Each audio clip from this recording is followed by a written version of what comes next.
Hello everyone, this is Vanshika.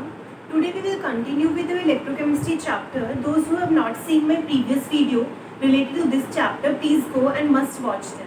Or I will give the link in description box. You can watch it from there. In last class, we studied the effect of dilution on conductivity and molar conductivity. In case of conductivity, affect जो पड़ रहा था हमारा dilution का, हमारी conductivity decrease हो रही थी. The symbol of conductivity is के.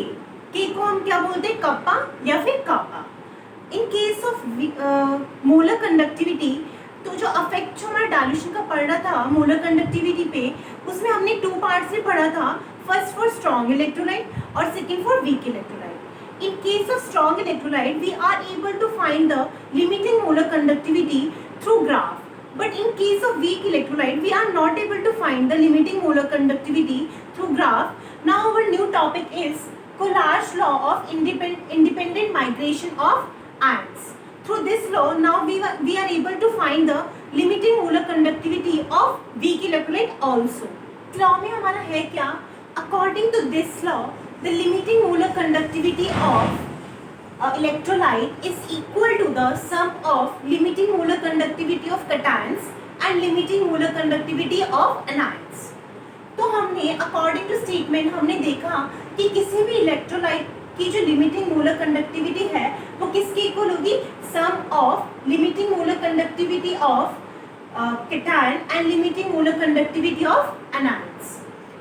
अगर मैं बात करूँ स्ट्रॉन्ग इलेक्ट्रोलाइट के केस में, वैसे तो हमने स्ट्रॉन्ग इलेक्ट्रोलाइट के केस में हमने ग्राफ के थ्रू हम फाइंड कर पा रहे थे, बट अगर कोलार्स लॉ के अकॉर्डिंग हम देखें तो जैसे अगर मैंने NaCl लिया, एक स्ट्रॉन्ग इलेक्ट्रोलाइट लिया. मैंने जब इलेक्ट्रोलाइट टॉपिक पढ़ाया था आप लोगों को, उसमें मैंने टाइप्स ऑफ इलेक्ट्रोलाइट पढ़ाया था. उसमें स्ट्रॉन्ग इलेक्ट्रोलाइट और वीक इलेक्ट्रोलाइट के मैंने एग्जाम्पल्स कराए थे कि कैसे आप लोग एग्जाम्पल्स को याद कर सकते हैं ट्रिक्स के साथ. तो उसके मैंने एक एग्जांपल लिया स्ट्रॉन्ग इलेक्ट्रोलाइट का NaCl. NaCl की मैंने लिमिटिंग मोलर कंडक्टिविटी को ऐसे एक्सप्रेस किया. हमें क्या करना है, जो भी हमारा इलेक्ट्रोलाइट है उसको हमें ब्रेक कर देना है आयंस में. आयंस में ब्रेक करने के बाद उनके जो आयंस है उनके साथ लिमिटिंग मोलर कंडक्टिविटी का हमें सिंबल लगा देना है. तो ऐसे हम कोलार्स लॉ ने हमें जो इलेक्ट्रोलाइट की जो लिमिटिंग मोलर कंडक्टिविटी थी उसके थ्रू उन्होंने आयंस की हमें लिमिटिंग मोलर कंडक्टिविटी दी थी. तो अब हम इसीलिए हम फाइंड कर पा रहे थे limiting molar conductivity of electrolyte. जैसे अगर एक और हमारा एग्जांपल है MgCl2. हमारे एक स्ट्रॉन्ग इलेक्ट्रोलाइट है MgCl2. उसको अगर हम लिमिटिंग मोलर कंडक्टिविटी फाइंड करेंगे तो उसको ब्रेक कर देंगे आयंस में और उन सब के साथ हम लोग लगा देंगे लिमिटिंग मोलर कंडक्टिविटी का सिंबल लगा देंगे. यहाँ पे हमारे क्लोरीन के 2 है तो इसीलिए हमारे यहाँ पे 2 लग जाएगा. नेक्स्ट हमारा AlCl3 में भी हम ऐसे ही करेंगे, आयंस में ब्रेक करके हम लोग उनके साथ लिमिटिंग मोलर कंडक्टिविटी का सिंबल लगा देंगे. ये था हमारा स्ट्रॉन्ग इलेक्ट्रोलाइट के केस में कि स्ट्रॉन्ग इलेक्ट्रोलाइट की हमने आयंस की हमें लिमिटिंग मोलर कंडक्टिविटी मिल गई थी. बट अगर हम बोले कि वीक इलेक्ट्रोलाइट के केस में हम कैसे फाइंड करेंगे लिमिटिंग मोलर कंडक्टिविटी, तो हम वो देखते हैं. जैसे कि हमारा एग्जांपल है वीक इलेक्ट्रोलाइट का CH3COOH, इथेनॉइक एसिड. तो हम इसको सबसे पहले आयंस में ब्रेक करेंगे. तो हमारे आयंस में क्या आएगा, CH3CO नेगेटिव एंड H+. तो हम देखते हैं कि हमारा इन दोनों आयंस की लिमिटिंग मोलर कंडक्टिविटी कैसे आएगी. नेक्स्ट टॉपिक मतलब लिखो, एप्लीकेशंस में लिखो, हेडिंग डालो एप्लीकेशंस. तो अब हम देखते हैं कि कैसे हमारा वीक इलेक्ट्रोलाइट के केस में हम लिमिटिंग मोलर कंडक्टिविटी फाइंड करेंगे. एप्लीकेशन है first Kohlrausch's law of independent migration of ions की. बुक में वैसे कोलार्स लॉ लिखा होता है बट इसका फुल नेम है इंडिपेंडेंट माइग्रेशन भी ऐड होगा, Kohlrausch's law of independent migration of ions. तो फर्स्ट है we can calculate the limiting molar conductivity of weak electrolyte. मैंने भी स्ट्रॉन्ग इलेक्ट्रोलाइट का तो बताया था कि कैसे हमारे आयंस की कोलार्स लॉ ने हमें लिमिटिंग मोलर कंडक्टिविटी दी थी, तो हमने वो ऐड करके हमारे इलेक्ट्रोलाइट की लिमिटिंग मोलर कंडक्टिविटी आ गई. बट स्ट्रॉन्ग इलेक्ट्रोलाइट जैसे अगर मेरा इथेनॉइक एसिड है CH3COOH, जब उसको हम ब्रेक करेंगे आयंस में तो हमारे क्या आयंस फॉर्म होंगे, CH3COO नेगेटिव प्लस H+. तो इसने क्या किया, हमें तो स्ट्रॉन्ग इलेक्ट्रोलाइट के आयंस की हमें लिमिटिंग मोलर कंडक्टिविटी पता थी, तो हम ये जो हमारे वीक इलेक्ट्रोलाइट के आयंस हैं, हम इन आयंस को किसी भी स्ट्रॉन्ग इलेक्ट्रोलाइट में ढूंढेंगे कि किस स्ट्रॉन्ग इलेक्ट्रोलाइट में हमें ये आयंस मिल सकते हैं। जैसे हमें H+ ढूंढना है, किसी एक स्ट्रॉन्ग इलेक्ट्रोलाइट में हमारा H+ आयन बन जाए ब्रेक होने के बाद, जैसे हमारा HCl है, हमारा HCl जो ब्रेक होगा तो H+ + Cl नेगेटिव में ब्रेक होगा, तो हमें H+ मिल सकता है इससे। तो हमें ऐसे स्ट्रॉन्ग इलेक्ट्रोलाइट ढूंढने हैं जिसमें हमें ये आयंस मिल जाए। जैसे CH3COO Na हमारा ये स्ट्रॉन्ग इलेक्ट्रोलाइट है, जब ये ब्रेक होगा तो हमारा किस में ब्रेक होगा, CH3COO negative plus Na positive, तो हमारा यहाँ से हमें ये वाला आयन मिल जाएगा CH3CO नेगेटिव। उसके बाद जो जो आयंस हमें चाहिए थे, ये हमें H+ चाहिए स्ट्रॉन्ग इलेक्ट्रोलाइट में से, एक हमें ये वाला चाहिए CH3CO नेगेटिव चाहिए, हमें Cl नहीं चाहिए और Na नहीं चाहिए। जो नहीं चाहिए उसको माइनस में लिख दो, उसको जोड़ के क्या लिख दो, NaCl। समझ में आया यहाँ तक कि कैसे हम वीक इलेक्ट्रोलाइट के आयंस को हम ढूंढेंगे स्ट्रॉन्ग इलेक्ट्रोलाइट में। उसके बाद जो जो हमें आयंस चाहिए, जैसे हमें HCl चाहिए, H+ के लिए हमें HCl चाहिए, उसको लिखो। उसकी मैंने पहले ना इनकी इक्वेशंस बना दी हैं लिमिटिंग मोलर कंडक्टिविटी की। तो limiting molar conductivity of HCl कैसे होगा, इनको आयंस में ब्रेक करने के बाद उनके साथ क्या लग जाएगी, लिमिटिंग मोलर कंडक्टिविटी के सिंबल्स लग जाएंगे। ऐसे CH3CO Na में लग जाएगा और सेम ऐसे NaCl में लग जाएगा। जो भी हमने 3 इलेक्ट्रोलाइट चूज करें स्ट्रॉन्ग इलेक्ट्रोलाइट, उनकी इक्वेशंस में उनको बना लो। फिर क्या करना है, हमें जो हमें चाहिए, जो हमें इलेक्ट्रोलाइट चाहिए उनको ऐड में लिख दो, और जो नहीं चाहिए, जैसे NaCl हमें नहीं चाहिए, Na नहीं चाहिए और Cl नहीं चाहिए, तो टोटल NaCl को हम माइनस में लिख देंगे। जो हमें चाहिए उनको ऐड में लिख दो और जो नहीं चाहिए आयंस उनको नेगेटिव में लिख दो। तो हमें फर्स्ट और सेकेंड हमें HCl और CH3CO Na हमें चाहिए फॉर H+ और CH3CO negative, and we are subtracting the equation third. तो देखो हमारा क्या आया, जो हमने फर्स्ट इक्वेशन और सेकेंड इक्वेशन को ऐड कर दिया, limiting molar conductivity of HCl plus limiting molar conductivity of CH3COO Na minus limiting molar conductivity of NaCl। यहाँ पे इनकी वैल्यूज पुट कर दी हमने, जो भी हमारे आयंस ब्रेक करके आएंगे। उसके बाद हमने क्या देखा, जो हमारे Cl है यहाँ पे plus lambda naught Cl negative, यहाँ पे माइनस में, ये कट जाएगा हमारा, और ये वाला Na पॉजिटिव, ये वाला लिमिटिंग मोलर कंडक्टिविटी हमारे प्लस में, और Na+ की यहाँ पे लिमिटिंग मोलर कंडक्टिविटी हमारी नेगेटिव में है, ये भी कट जाएगी। तो हमारा फाइनल रिजल्ट क्या बचता है, limiting molar conductivity of H+ plus limiting molar conductivity of CH3CO negative. तो देखो अब आ सकती है ना, हमारा वीक इलेक्ट्रोलाइट था ये CH3CO नेगेटिव, क्या ब्रेक करके क्या आया था, ये आयंस आए थे, और ये हमने जो सॉल्व किया हमारे इन आयंस की लिमिटिंग मोलर कंडक्टिविटी हमें मिल गई। मेरा ये मेन मोटो इसका ये है कि वीक इलेक्ट्रोलाइट के केस में हमने स्ट्रॉन्ग इलेक्ट्रोलाइट की हेल्प से, हमने स्ट्रॉन्ग इलेक्ट्रोलाइट की आयंस की हेल्प से हमने वीक इलेक्ट्रोलाइट की फाइंड की थी। समझ में आई कि कैसे वीक इलेक्ट्रोलाइट की फाइंड करी, और कैसे मैंने अभी इससे पहले मैंने स्ट्रॉन्ग इलेक्ट्रोलाइट का बताया था, वो सब दोनों था कि कोलाज लॉ के थ्रू हमने लिमिटिंग मोलर कंडक्टिविटी फाइंड कर ली थी। फर्स्ट एप्लीकेशन ये थी इसकी। नेक्स्ट एप्लीकेशन लिखो। सेकेंड हमारी एप्लीकेशन है, we can calculate the degree of dissociation. Degree of dissociation को हम कैसे रिप्रेजेंट करते हैं, अल्फा से रिप्रेजेंट करते हैं। Alpha is equal to molar conductivity by limiting molar conductivity. और थर्ड एप्लीकेशन इसकी है, we can calculate the dissociation constant. Dissociation constant किससे रिप्रेजेंट करते हैं, k से रिप्रेजेंट करते हैं। k is equal to C alpha square upon 1 minus alpha, where C is the concentration and alpha is the degree of dissociation.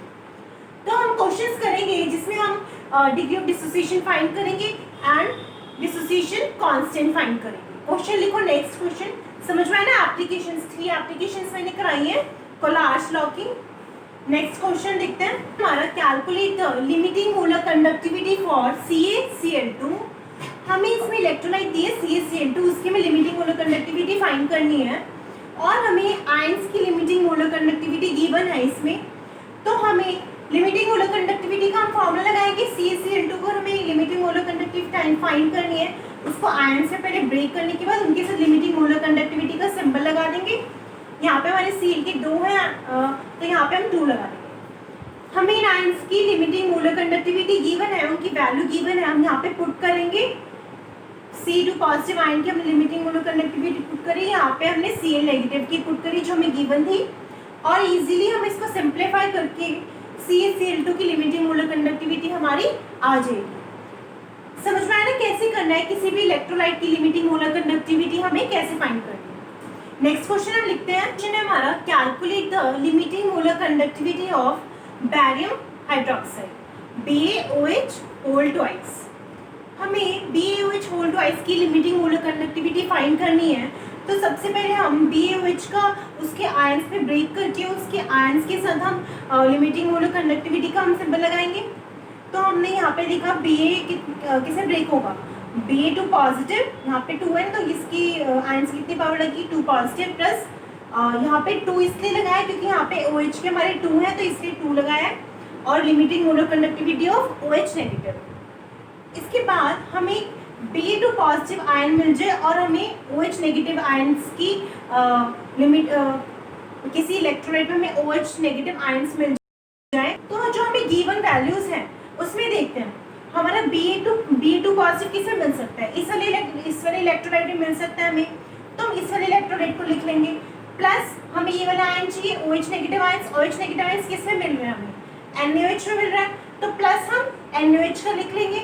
यहाँ पे हमने 2 इसलिए लगाया क्योंकि हमें 2 चाहिए, तो इसीलिए हम यहाँ पे 2 लगाएंगे, माइनस हमें किसकी नहीं चाहिए, इनमें हमारा कौन कौन सा ऐड है एक्स्ट्रा, Cl2 ऐड है और एक हमारा Na, यहाँ पे 2 लगा है तो Na के भी 2 ऐड है, तो ऐसे ही हम माइनस कर देंगे NaCl, उसमें भी हम यहाँ पे 2 लगाएंगे क्योंकि हमारे यहाँ पे 2 है, Cl2 की भी 2 ऐड है और यहाँ पे Na की भी। समझ में आया कैसे करना है क्वेश्चन को, और ये हमारी वैल्यूज गिवन है, हम पुट कर देंगे इजीली, हमारे यहाँ पे सॉल्व के हमारा क्या आ जाएगा, आंसर आ जाएगा, ohm inverse centimetre square mole inverse में हमारी लिमिटिंग मोलर कंडक्टिविटी आ जाएगी BaOH होल ट्वाइस। क्वेश्चन को ऐसे सॉल्व करना है।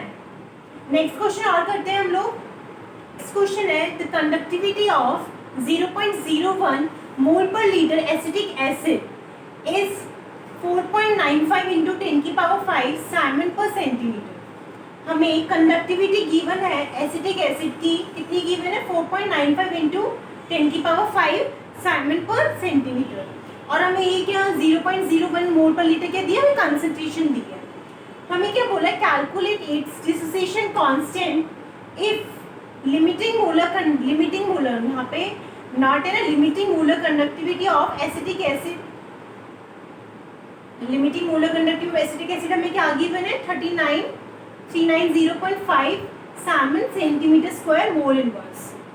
हमें फाइंड करना है डिसोसिएशन कांस्टेंट। मैंने बताया था डिसोसिएशन कांस्टेंट का क्या फॉर्मूला होता है, K is equal to C alpha square upon 1 minus alpha find करना है हमें। C पता है कंसंट्रेशन हमें गिवन है, हमें अल्फा नहीं पता। अल्फा निकालने के लिए हमारा फॉर्मूला था alpha is equal to molar conductivity upon limiting molar conductivity. तो हमें limiting molar conductivity of acetic acid तो पता है, बट हमें मोलर कंडक्टिविटी नहीं पता एसिटिक एसिड। तो मोलर कंडक्टिविटी फाइंड करने के लिए हमने फॉर्मूला लगाया मोलर कंडक्टिविटी का कापा इंटू 1000 बाय C। फिर हमें क्या कपा हमें गिवन है वैल्यू, क्वेश्चन में हमें कपा की कंडक्टिविटी की गिवन है वैल्यू, वो हमने पुट करी 1000 इंटू 1000 अपॉन C की कंसंट्रेशन की भी हमें वैल्यू गिवन है, वो सब पुट करके हमारी क्या हो जाएगी मोलर कंडक्टिविटी की हमारी वैल्यू आ गई। हमने यहाँ पे मोलर कंडक्टिविटी की वैल्यू पुट कर दी और हमें लिमिटेड मोलर कंडक्टिविटी की क्वेश्चन में गिवन थी, उससे हमने सॉल्व करके हमारे यहाँ पे अल्फा की वैल्यू आ गई। फिर जब अल्फा की वैल्यू आ गई तो हमें C पता है, अल्फा की वैल्यू भी पता चल गई, तो हमने सारी वैल्यूज को पुट कर दिया, उससे हमें डिसोसिएशन कांस्टेंट हमारा आ गया। समझ में आया क्वेश्चन? देखते जाओ कि फॉर्मूले में हमें क्या नहीं गिवन है और उस जो नहीं गिवन है उसका फॉर्मूला लगाओ, फिर उसमें क्या गिवन नहीं है उसका फॉर्मूला लगाओ। इजी क्वेश्चन है, बहुत आराम से बस फॉर्मूले को याद करना है। समझ में आना है ये क्वेश्चन? नेक्स्ट क्वेश्चन हम करते हैं। हमारा मोलर कंडक्टिविटी ऑफ 0.025 मोल पर litre methanoic acid HCOH is 46.1 centimetre square mole inverse. हमें क्या गिवन है मोलर कंडक्टिविटी ऑफ इतने मोल पर लीटर, मतलब हमें कंसंट्रेशन गिवन है, C कितना गिवन है हमें 0.025 मोल पर लीटर, मिथेनॉइक एसिड इज 46.1, हमें 46.1 क्या गिवन है, मोलर कंडक्टिविटी। मोलर कंडक्टिविटी में गिवन है, वो वैल्यूज पहले लिख लेते हैं। हमें क्या बोले फाइंड करने के लिए, calculate the dissociation constant. Dissociation constant का हमारा क्या फॉर्मूला था, K = C alpha square upon 1 minus alpha. हमें ये फाइंड करना है, K फाइंड करना है, हमें C पता है बट हमें अल्फा गिवन नहीं है कहीं भी, तो हम पहले अल्फा फाइंड करेंगे। अल्फा का हमारा फॉर्मूला होता है molar conductivity upon limiting molar conductivity. हमें गिवन सिर्फ मोलर कंडक्टिविटी है, हमें लिमिटिंग मोलर कंडक्टिविटी नहीं है गिवन, तो हम सबसे पहले लिमिटिंग मोलर कंडक्टिविटी निकालेंगे मिथेनॉइक एसिड की। तो limiting molar conductivity of methanoic acid, उसको मिथेनॉइक एसिड को ब्रेक करेंगे आयंस में, और उनके आयंस की हमें लिमिटिंग मोलर कंडक्टिविटी गिवन है, तो इजीली हम उनकी वैल्यूज पुट करके हमारी क्या वैल्यू आ गई, limiting molar conductivity of methanoic acid आ गई। जब हमारी लिमिटिंग मोलर कंडक्टिविटी आ गई और हमें मोलर कंडक्टिविटी गिवन थी, तो उन दोनों वैल्यूज पुट करके हमारा जो वैल्यू आ गई, अल्फा की वैल्यू आ गई। हमारी C हमें पता है और हमारी अल्फा की हमने वैल्यू फाइंड कर ली, तो हम इजीली K फाइंड कर सकते हैं। डिसोसिएशन कांस्टेंट C की वैल्यू पुट कर दो और अल्फा की वैल्यू पुट कर दो, उसको सिंप्लीफाई करके इजीली हमारा K आ जाएगा, डिसोसिएशन कांस्टेंट। क्वेश्चन समझ में आया ना? ये आगे करते हैं हम। नेक्स्ट टॉपिक है हमारा electrolysis and electrolytic cell. Electrolysis क्या होता है? Electro means electric current, lysis means break करना, डिकम्पोज करना। अगर मुझे डिकम्पोज करना है, ब्रेक करना है किसी इलेक्ट्रोलाइट को, तो मुझे डीसी करंट सेंड करना पड़ेगा। डीसी करंट से क्या हमारा इलेक्ट्रोलाइट ब्रेक होता है, तो हमें यहाँ पे इलेक्ट्रोकेमिकल सेल नहीं लेंगे हम लोग, यहाँ पे इलेक्ट्रोलाइटिक सेल लेंगे, क्योंकि हमें ब्रेक करना है इलेक्ट्रोलाइट को, डीसी करंट लेना है। और जो कि हमारा क्या होता था, वहाँ पे करंट प्रोड्यूस होता था, हमें यहाँ पे करंट का यूज करके इलेक्ट्रोलाइट को ब्रेक करना है। तो हम इलेक्ट्रोकेमिकल सेल तो हम नहीं लेंगे, हमें इलेक्ट्रोलाइटिक सेल लेंगे हम लोग। समझ में आया? उसके बाद इलेक्ट्रोलिसिस क्या होता है हमारा, decomposition of electrolyte by passing DC current, direct current in their molten state or aqueous state। Electrolysis मतलब हमें डिकम्पोज करना है किसी इलेक्ट्रोलाइट को, डिकम्पोज करना है तो by passing direct current in their molten state और एक्वस स्टेट। मोल्टन स्टेट और एक्वस स्टेट ही क्यों? क्योंकि हमें इलेक्ट्रोलाइट को आयंस में ब्रेक करना है। ऑब्वियसली आयंस में ब्रेक करना है तो हमें या तो इलेक्ट्रोलाइट को मोल्टन स्टेट में लेना होगा, या तो हमें इलेक्ट्रोलाइट को एक्वस स्टेट में लेना होगा। हमने यहाँ पे इलेक्ट्रोलाइटिक सेल बनाया जिसमें हमारा दो हमने इलेक्ट्रोड्स लिए। हमारा यहाँ पे NaCl हमने एक मोल्टन स्टेट में इलेक्ट्रोलाइट लिया, उसको हमने डायरेक्ट करंट सेंड किया, उससे हमारा आयंस में ब्रेक हुआ electrolyte, Na+ Cl negative ions में हमारा ब्रेक हुआ। जब हमारा ये आयंस में ब्रेक हुआ, Na+ जो है वो स्टेबल होने के लिए इलेक्ट्रॉन गेन करना चाहेगा। इलेक्ट्रॉन गेन करना चाहेगा मतलब ये जो पॉजिटिव आयन है हमारा, पॉजिटिव आयन हमारा अपोजिट मतलब नेगेटिव इलेक्ट्रॉन की तरफ मूव करेगा स्टेबल होने के लिए। अगर ये हमारा नेगेटिव इलेक्ट्रॉन की तरफ मूव करेगा और हमारा नेगेटिव और इलेक्ट्रॉन्स गेन करना चाहेगा, इलेक्ट्रॉन्स गेन करेगा स्टेबल होने के लिए।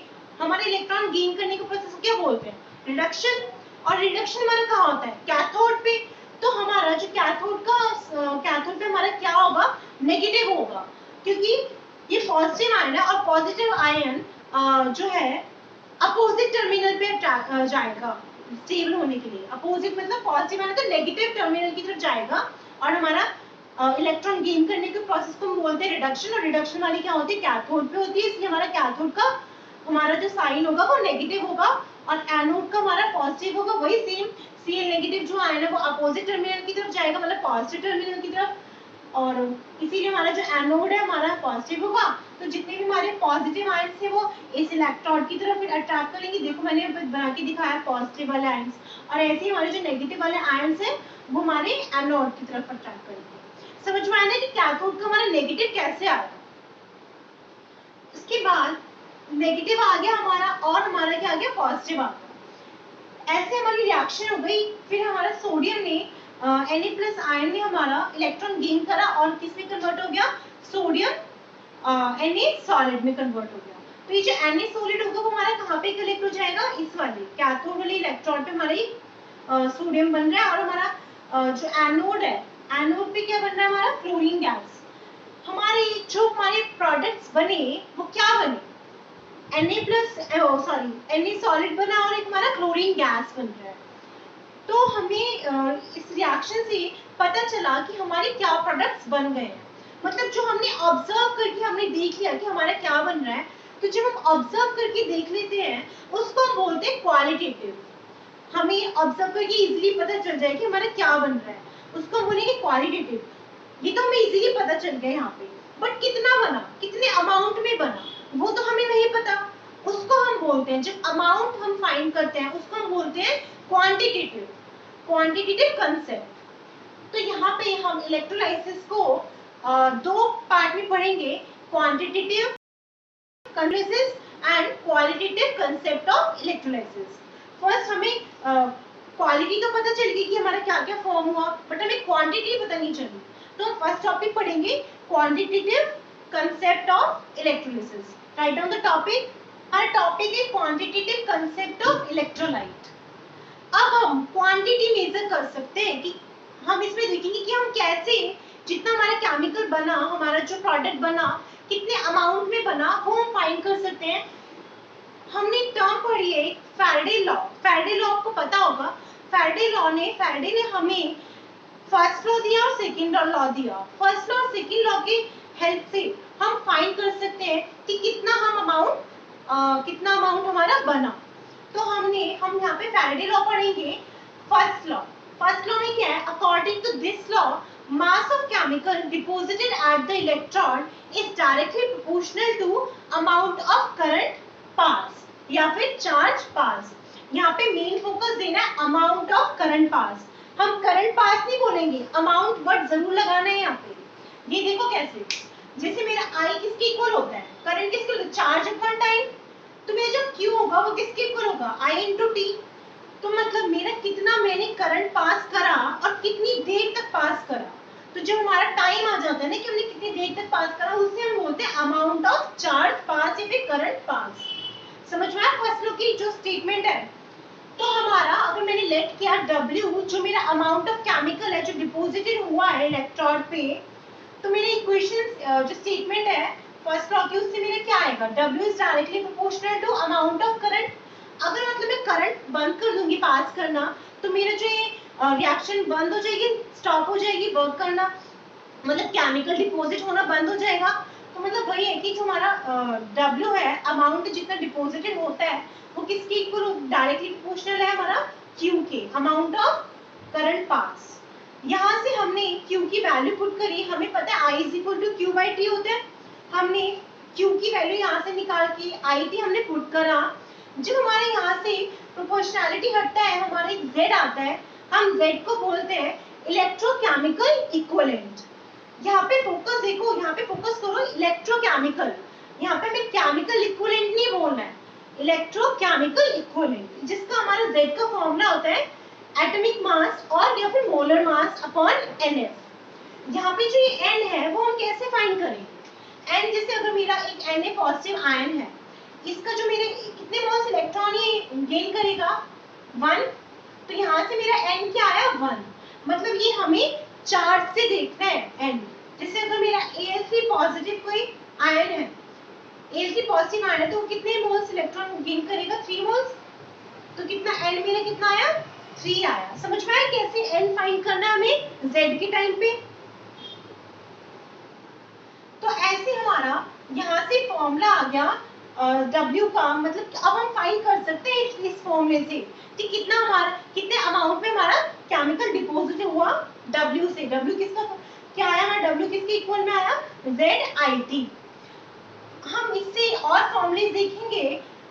हमने यहाँ पे W is equal to M/N, हमने यहाँ पे Z की वैल्यू पुट कर दी। Z की वैल्यू क्या है, atomic mass upon M/F। Atomic mass को हम M से रिप्रेजेंट करते हैं, तो M/NF मैंने Z की वैल्यू पुट कर दी इनटू मेरा ऑलरेडी यहाँ पे क्या है IT।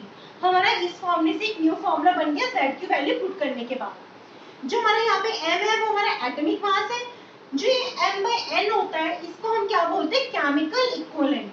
और हम केमिकल इक्विवेलेंट को किससे रिप्रेजेंट करते हैं, E से रिप्रेजेंट करते हैं। तो मैंने m/n की जगह क्या पुट कर दिया, E पुट कर दिया।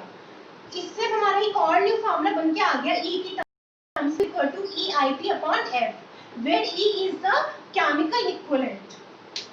आप लोगों को इसमें कंफ्यूज नहीं होना है, Z और E में कंफ्यूज नहीं होना है। Z है हमारा electrochemical equivalent and where is E is chemical equivalent. इसके बाद हमने इसी से एक और फॉर्मूला बनाया, W की यहाँ पे M है, मैंने M को इस साइड ले गए, इधर मल्टीप्लाई में इसे डिवाइड हो जाएगा तो W/M मेरा क्या आएगा, IT/NF, IT/NF।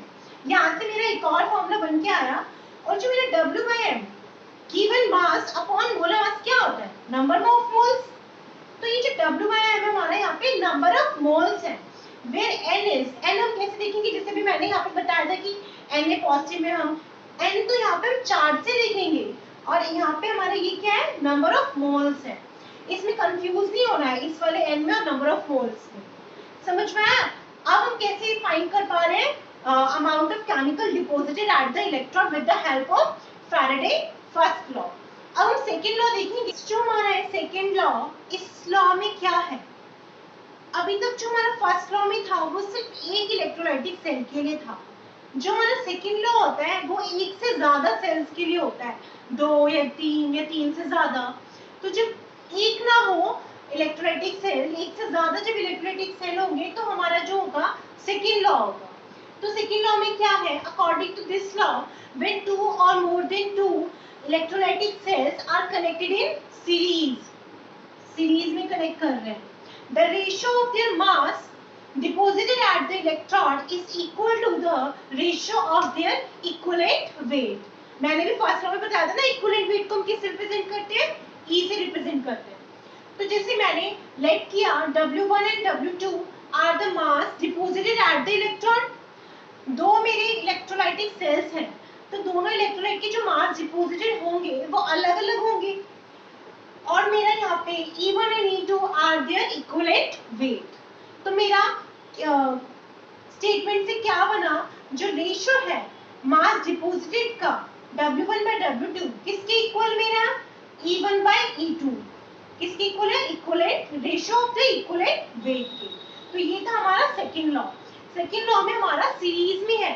अगर सीरीज में है तो मतलब तुम्हें पता होगा, फिजिक्स में पढ़ा होगा, सीरीज में अगर होता है तो हमारा जो करंट होता है वो सेम फ्लो होगा। सारे इलेक्ट्रॉन में से हमारा क्या, इलेक्ट्रोलाइटिक सेल में से हमारा जो करंट सेम फ्लो होगा, आई सेम होगा। बट हमारे जो इलेक्ट्रोलाइटिक सेल है वो अलग है, दोनों अलग है। तो दोनों में जो मास डिपोजिटेड होगा वो तो अलग होगा, बट करंट हमारा जो है सेम फ्लो करेगा। मतलब मास तो देखो मैंने W1/W2 लिया है, बट जब करंट लेंगे तो हम आई लेंगे दोनों के केस में। तो मैं एक बार इसको ड्राइव करके दिखाती हूँ कि कैसे ये फॉर्मूला आया। समझ में आया वैसे सेकेंड लॉ आप लोगों को। तो हम देखते हैं कि ये फॉर्मूला कैसे आया। डेरिवेशन हम देखेंगे, हमें पता है, हमने फर्स्ट लॉ में देखा था W किसके इक्वल था, EIT/F। उसमें हमारा सेकेंड लॉ में हमारा 2 इलेक्ट्रोलाइटिक सेल के लिए अगर हम करते हैं तो हम फॉर फर्स्ट कंपाउंड के लिए हम जब W1 निकालेंगे तो किसके इक्वल होगा, W1 is equal to E1/IT/F। मैंने भी बताया था ना, करंट तो सेम रहेगा क्योंकि हमारा सीरीज में होता है। तो W1 और E1 हम लेंगे और सब हमारा IT/F ही रहेगा। फॉर सेकेंड कंपाउंड के लिए हम जब W2 लेंगे किसके इक्वल आएगा, E2/IT/F। जब हम फर्स्ट को हम जब डिवाइड करेंगे सेकेंड से तो हमारा क्या आएगा, W1/W2 is equal to E1/IT/F upon E2/IT/F। हमारा जो IT/F और ये IT/F सेम है तो हमारे कैंसिल आउट हो जाती है वैल्यू। तो हमारा इससे क्या फॉर्मूला है, W1/W2 is equal to E1/E2। समझ में आया ना कैसे ये डिराइव हुआ हमारा ये फॉर्मूला सेकेंड लॉ का। नेक्स्ट हम अब न्यूमेरिकल्स करेंगे जिसमें हम फाइंड करेंगे इन फॉर्मूलेस की हेल्प से। मेनली हमारे सारे क्वेश्चन ना फर्स्ट लॉ पे हैं, फर्स्ट लॉ का जो फॉर्मूला है उस पे हमारे क्वेश्चंस हैं, उसी पे है हमारे। तो हम क्वेश्चन देखते हैं कि हमारा कैसे हम मास फाइंड कर सकते हैं कि कितना हमारा केमिकल डिपॉजिट हो रहा है, कितने अमाउंट में। क्वेश्चन लिखो नेक्स्ट हमारा, question of copper sulphate is electrolyzed for 10 minutes with a current of 1.5 ampere. जो हमें गिवन है, हमें क्या गिवन है, टाइम गिवन है, तो जो जो हमें गिवन है हम वो वैल्यूज लिख लेंगे। बोर्ड में आपको ऐसे न्यूमेरिकल सॉल्व करने हैं, जो भी गिवन वैल्यूज है पहले वो लिखो। तो टी के गिवन हमें 10 मिनट्स गिवन है, हम टाइम को सेकंड में कन्वर्ट करेंगे, कितना आ जाएगा हमारा 600 सेकंड। और हमें क्या गिवन है, विद करंट ऑफ 1.5 एम्पियर। हमें करंट कितना गिवन है, 1.5 एम्पियर, ये चीज तो हमें गिवन है। और क्या हमें फाइंड क्या करने के लिए बोला है, what is the mass of copper deposited at the cathode. और हमें मोलर मास ये कॉपर का 63.5 ग्राम पर मोल। हमें फाइंड करना है मास डिपॉजिटेड, कितना मास डिपॉजिट हुआ। तो मैंने अभी फॉर्मूला कराया था कि मास डिपॉजिट फाइंड करने के लिए जो हमारा फॉर्मूला होता है वो क्या होता है, W = ZIT। तो सबसे पहले मुझे यहाँ पे कॉपर का डिपॉजिट देखना है कि कॉपर का कितना हुआ है। पहले तो हम कॉपर फॉर्म करेंगे, हमारा कॉपर सल्फेट हमें दिया है, कॉपर सल्फेट से हमें पहले कॉपर फॉर्म करेंगे। कॉपर सल्फेट में जब हमने करंट भेजेंगे तो मतलब आयंस में ब्रेक होगा, Cu2 positive plus SO2 negative. तो यहाँ से हमें Cu2 पॉजिटिव आयन से भी मतलब है, क्योंकि हमें तो कॉपर फॉर्म करना है, तो हम Cu2 पॉजिटिव आयंस लेंगे। और ये चार्ज बैलेंस करने के लिए कितने मोल्स इलेक्ट्रॉन गेन करेगा, 2 मोल्स ऑफ इलेक्ट्रॉन। तो यहाँ से हमारा क्या फॉर्म हो गया, कॉपर। तो यहाँ से हमें पता चला कि हमारी जो N की वैल्यू है वो हमारी 2 है। समझ में आया ना, N कैसे निकालेंगे, जो मैं क्वेश्चन में कितना डिपॉजिट जो भी मैं फाइंड करने के लिए बोला है पहले वो बना लो। अब हम देखेंगे फॉर्मूला हमारा क्या है, ZIT। तो Z क्या होता है, एटॉमिक मास अपॉन NF और IT। हमें एटॉमिक मास गिवन है, N हमें पता चल गया हमारा 2 है, F हमें पता होता है 96500, I हमें गिवन है करंट, और T भी हमें पता है 3 मिनट्स है, हमें सेकंड में कन्वर्ट करना है। तो हम सारी वैल्यूज को पुट जब हम कर देंगे तो हमारा क्या आ जाएगा, मास डिपॉजिटेड आ जाएगा एट द कैथोड। समझ में आया क्वेश्चन। मैं एक और क्वेश्चन कराती हूँ। नेक्स्ट क्वेश्चन है हमारा, when a current of 0.75 ampere is passed from AgNO3 solution for 25 minutes, 0.369 gram of silver is deposited। Firstly यहाँ पे सिल्वर हमारा डिपॉजिट हो रहा है, सिल्वर बन रहा है, किससे सिल्वर बन रहा है हमारा, AgNO3 से। Calculate the atomic mass of silver. इस बार हमें कितना मास डिपॉजिट हुआ हमें वो फाइंड नहीं करना है, हमें फाइंड करना है एटॉमिक मास। तो हम फॉर्मूला लेंगे, सबसे पहले तो हम AgNO3 से हमारा जो सिल्वर डिपॉजिट हुआ है तो हम सिल्वर बनाएंगे पहले। तो AgNO3 से करंट पास करेंगे, डीसी करंट आयंस में कन्वर्ट होगा, Ag प्लस NO3 नेगेटिव।